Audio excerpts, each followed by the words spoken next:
এই যুগটা হচ্ছে কলিযুগ। এই যুগে মানুষ যে কতটা নিচে নামতে পারে টাকার জন্য তা আপনি স্বপ্নেও ভাবতে পারবেন না। চিপস, মুরগির মাংস, এছাড়াও আরও অনেক মাংস কিভাবে যে তৈরি হয় তা জানলে আপনার পায়ের নিচের মাটি সরে যাবে। আপনি বিশ্বাস করতে পারবেন না, এগুলোতে শুধুমাত্র মাংসই থাকে না, থাকে মানুষের হাড়ের গুঁড়ো, মানুষের চর্বি, মাংস, এছাড়াও ব্রেন। আপনি যে মাংসই খান না কেন ফ্যাক্টরিতে তৈরি, সেই মাংসগুলোর মধ্যে যে কেমিক্যালগুলো থাকে তা আজকের এই ভিডিওতে দেখলে জীবনেও মাংস খাওয়ার সাহস করবেন না। জানেন কি বন্ধু, এখনকার দিনে প্লাস্টিকের মাংস পাওয়া যাচ্ছে। সেসব কিছু এই ভিডিওতে দেখাবো, অবশ্যই শেষ অবধি দেখতে থাকুন। এমন কিছু ফ্যাক্টরি আছে যে ফ্যাক্টরিগুলো খুবই পপুলার, কিন্তু তাদের তৈরি খাবারগুলোর মধ্যে কি ইনগ্রেডিয়েন্ট দেওয়া আছে সেগুলো কোনোদিনও কাউকে বলে না। তো বন্ধু, আজকের আমাদের এই রিপ্রেজেন্টেটিভ ভিডিওটি দেখার পরে অবশ্যই অন্য বন্ধুর সঙ্গে শেয়ার করে দেবেন। তো চলুন শুরু করা যাক। ভারত এবং বাংলাদেশে হালিম খুবই প্রিয়। বাংলাদেশের মানুষরা হালিম না খেতে পারলে যেন রাতের ঘুমই হয় না তাদের। এখানে কি মাংস ব্যবহার করা হয় সেটা আপনারা সকলেই জানেন, কিন্তু বললে বিশ্বাস করবেন না, গরুর যে মাংস ব্যবহার করা হয় সেটার দাম এতটাই বেশি যে এই সমস্ত মানুষেরা সেই মাংস না দিয়ে অন্য মাংস দিয়ে থাকে। আবার এর মধ্যে অনেক সময় প্লাস্টিকও ব্যবহার করা হয়। ডাস্টবিন, ময়লা আবর্জনা থেকে সংগ্রহ করা এই মাংসগুলো খেয়ে মানুষ যে কোনো সময় মৃত্যু হয়ে যেতে পারে। আপনি যদি বাংলাদেশ থেকে ভিডিওটি দেখে থাকেন কমেন্টে লিখে যাবেন আই লাভ বাংলাদেশ, আর যদি ভারতবর্ষ থেকে ভিডিওটা দেখেন তাহলে আই লাভ ইন্ডিয়া লিখে যাবেন অবশ্যই। রাস্তা থেকে, ড্রেন থেকে, আশেপাশের বিভিন্ন জঙ্গল থেকে পশু প্রাণী কেটে এনে তাদের মাংসগুলো কিমার মতোকে সরু সরু করে পিস করা হয়, আর এই মাংসগুলোকেই দেওয়া হয় এই হালিমের মধ্যে। তবে হ্যাঁ, সব বিক্রেতা এক নয়। নাম্বার 2 হচ্ছে নকল আঙুর। আপনি কি জানেন বাজারে যে আঙুর আপনি কিনে খাচ্ছেন সেটা আদেও কোনো আঙুর নয়? এই কথাটা শুনে হয়তো আঁতকে উঠবেন, কিন্তু হ্যাঁ বন্ধু, বাজারে যে আঙুরগুলো আপনারা কিনে খান লম্বা লম্বা দেখতে কিছুটা বেগুনের মতো, এগুলো আঙুর নয়। এগুলো বাইরে থেকে আনা মোনাকা ফল। এগুলো দেখতে হুবাহু আঙুরের মতো, কিন্তু আদেও আঙুর নয়। দেখবেন এগুলো একটু টক প্রকৃতির, যাদের অ্যালার্জি রয়েছে তাদের গলা চুলকাতেও পারে। আঙ্গুর অ্যাকচুয়ালি হয় একটু মিষ্টি, ভিতরে থাকে বীজ, কিন্তু বর্তমানে ব্যবসায়িকরা এগুলোকে আঙ্গুরের মতো করেই বিক্রি করছে, আর এই ফলগুলোর দাম অত্যন্ত কম। মোনাকা ফলের সাইজ আঙুরের থেকে অনেকটা বড় হয়ে থাকে। তো বন্ধু, এবার বাজারে গেলে অবশ্যই খেয়াল রাখবেন আপনি আঙ্গুর খাচ্ছেন নাকি মোনাকা ফল কিনে খাচ্ছেন। তবে মোনাকা নামে যে ফলটার কথা বললাম এটা কিন্তু বিদেশে অনেক দেশে খায়, অর্থাৎ খাওয়া যায়, কিন্তু পুরোপুরি আঙ্গুরের মতো নয়। নাম্বার 3 আছে পাউরুটি। বন্ধু, হয়তো এটা আপনি শুনেছেন যে ডাক্তারবাবুরা আজকাল পাউরুটি খেতে বারণ করছেন।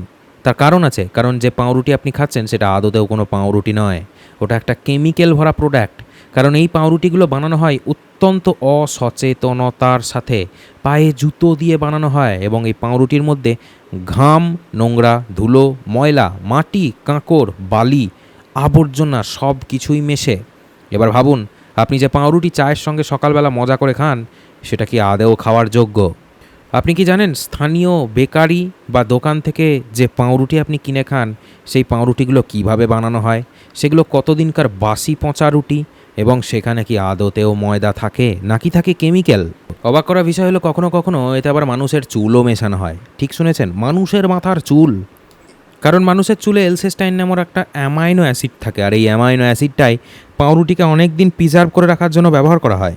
এছাড়াও হাঁসের পালক, মুরগির পালক, গরুর শিং থেকেও এই অ্যামাইনো অ্যাসিড কালেক্ট করা হয়। আপনি কি জানেন চুল কাটা সেলুন থেকে এই চুলগুলোকে নিয়ে আসা হয় এবং এই চুল থেকে এলসিস্টাইন নামক ওই কেমিক্যালটিকে বাইরে বার করা হয়? এটা জেনে অবাক হবেন, এইগুলোকে প্যাকেট করে যারা রুটি তৈরি করে তাদের ফ্যাক্টরিতে পাঠিয়ে দেওয়া হয়। তবে আপনি ভালো যে কোনো বিশ্বস্ত জায়গা থেকে এই রুটি কিনতে পারেন, তবেই বাঁচা যাবে। নেক্সট হচ্ছে চিকেন। আজকাল কোনো মানুষ এরকম খুঁজে পাবেন না যারা চিকেন খায় না।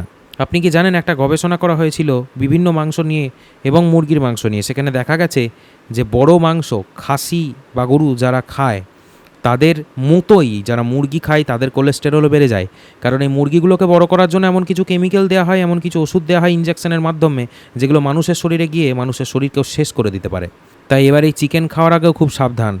এই ফল সবার প্রিয়, কারণ খেজুর খেতে মিষ্টি, কিন্তু আপনি কি জানেন এই খেজুরগুলোকে মিষ্টি করার জন্য কতটা নোংরা প্রসেসের মাধ্যমে মিষ্টি করা হয়? এছাড়াও আজকাল এটাও দেখা যাচ্ছে কিছু কিছু ব্যবসায়ী খেজুরের পরিবর্তে অন্য ফল বিক্রি করে দিচ্ছে মানুষের কাছে। আপনি কি জানেন চায়নাতে এই ফলগুলোর নাম জুজুবা ফল? এই জুজুবা ফলগুলো খেজুরের মতোই দেখতে, কিন্তু আদেও খেজুর নয়। এই ফলগুলোকে আগে লাগানো হয়, তারপর গাছ থেকে কালেক্ট করে ফ্যাক্টরিতে পাঠিয়ে শোধন করে প্যাকেটবন্দি করে মানুষের কাছে পাঠিয়ে দেওয়া হয়। এই ফলগুলো এমনই ফল যে পুরোপুরি খেজুরের মতো, এমন কিছু কেমিক্যাল প্রসেসের মধ্যে দিয়ে নিয়ে যাওয়া হয় যে দেখে পুরোপুরি খেজুরের মতোই লাগে এই জুজুবা ফলগুলোকে। আপনি এই জুজুবা ফল দেখলেই চিনতে পারবেন, একটু মোটাসোটা হয় এবং বীজগুলো ছোট হয়। নেক্সট হচ্ছে কোকাকোলা বা পেপসি। কোকাকোলা বা পেপসির মধ্যে এতটাই পরিমাণে চিনি থাকে যে আপনি কল্পনাও করতে পারবেন না, কারণ এক ঢোক কোকাকোলাতে 5 চামচ চিনি থাকে, যে চিনি আপনার শরীরে গিয়ে আপনার শারীরিক সমস্যা 100% সৃষ্টি করবে, আপনার হার্টের রোগ নিয়ে আসবে। তাই পরবর্তী সময় যে কোনো কোল্ড ড্রিঙ্কস খাওয়ার আগে 100% সাবধান থাকবেন। আজকাল বাজারে প্যাকেট করা মাংস কিনতে পাওয়া যায়, যে মাংসগুলোকে প্যাকেটবন্দি করে বিক্রি করা হয়, কিন্তু আপনি কি জানেন বন্ধু এই মাংসগুলো আসলে কিসের মাংস? লেখা থাকে চিকেন বা লেখা থাকে বিফ, কিন্তু আদতেও এখানে একরকম প্রাণীর মাংস থাকে না, থাকে প্রচুর রকম প্রাণীর মাংস, সঙ্গে কুকুর, শুয়োর এবং আরও অনেক প্রাণীও থাকতে পারে। তাই প্যাকেটবন্দি মাংস কোনোদিনও কিনে খাবেন না, এর মধ্যে থাকে প্রিজারভেটিভ, যেটা আপনার শরীরকে আরও পরিমাণ নষ্ট করে দেবে। এর মধ্যে কুমির, সাপ, বিছে, ইঁদুরের মাংসও রয়েছে। নেক্সট হচ্ছে টমেটো সস। আপনি কি জানেন এই টমেটো সসের মধ্যে কতটা পরিমাণ বিষ থাকে? কারণ এই টমেটো সস আপনি যদি খান তাহলে আপনার শরীর 100% খারাপ করবেই, এতে কোনো সন্দেহ নেই।